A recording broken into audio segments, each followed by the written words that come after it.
After 3 years, I'm scrapping everything and starting from scratch. Now I'm growing peaches here, blackberries and apples here, my 4 raised beds, and then my in-ground beds here and here. My raised beds were regular 2x10s from Home Depot that were screwed together with 3.5-inch deck screws. And honestly, they held up pretty well, although they are very ugly and do not age that great from a cosmetic perspective.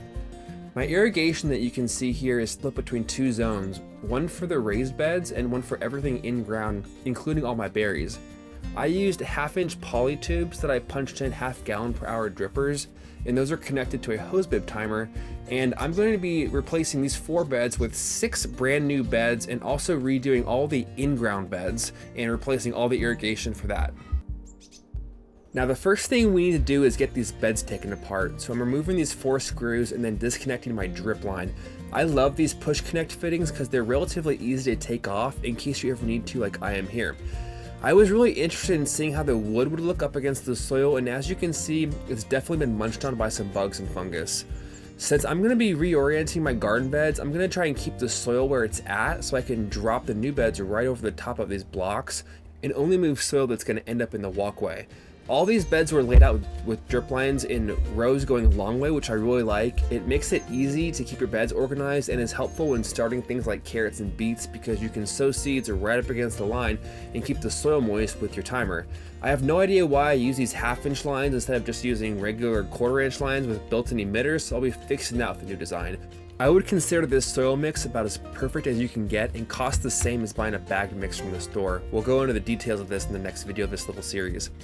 Finally, time to yank up this maze of drip lines that I created and get everything cleared out and ready for new irrigation. So let's talk about wood. On the right, I have a 2x6 from Home Depot. This is probably pine or Douglas fir, depending on where in the country you live. On the left is 1x6 Western Red Cedar. Western Red Cedar is definitely the Mercedes-Benz of garden bed wood. It looks very nice and eventually grays out to a nice patina. The naturally occurring oils in cedar make it very resistant to decay and warping, which is critical for the longevity of your bed. It's a natural choice for garden beds for those reasons. It's also about 3 times the price as a typical 2x6, so is it worth it? To build a 4x8 bed with some nice trim, it takes 4 2x4s and 6 2x6s. At today's price, regular wood from Home Depot would cost about 65 bucks. For a cedar bed, and remember, this is 1-inch thick board, so it's much thinner, the price is $165. So what are you getting for that extra cost? They are definitely going to last longer, and as they age, they're going to age way better. There are some downsides to cedar, like they have a tendency to crack because it's a more brittle wood. So if you're going to be sitting on the edge or screwing things like trellises, caterpillar tunnels, etc., it's just not as sturdy. But overall, that's a very minor downside, and the only real downside is the cost, which is about 2.5 times higher than normal lumber. So what did I go with?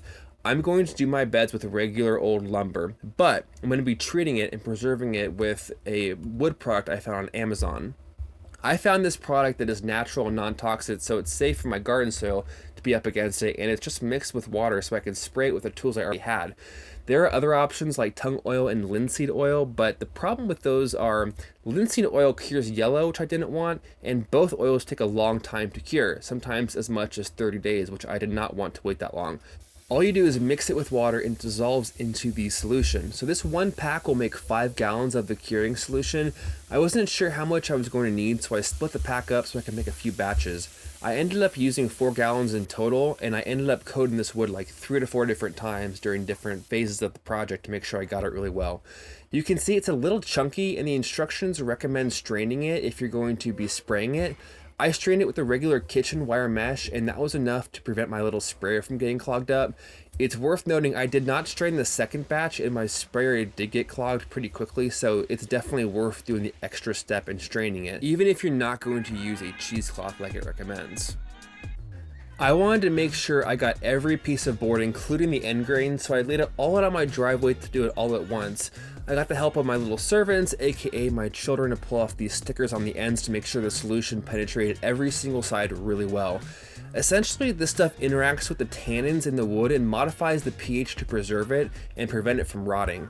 All in all, this entire process only took about an hour or so, which is not bad and way shorter than applying tung oil with a brush, roller, or pad. So like I mentioned, I really didn't know what to expect, and so far I'm thrilled. Here's the final product, and the sun transforms the color into this really nice tannish gray. I think it looks great, and it has more brown than gray, which is what I wanted. Very earthy without having to deal with any stain. So how much did this all cost? Here's the breakdown. A 5-pound box of screws was $43.53. I used 25 2x4s, which was $92. The 2x6s were by far the most expensive at $323.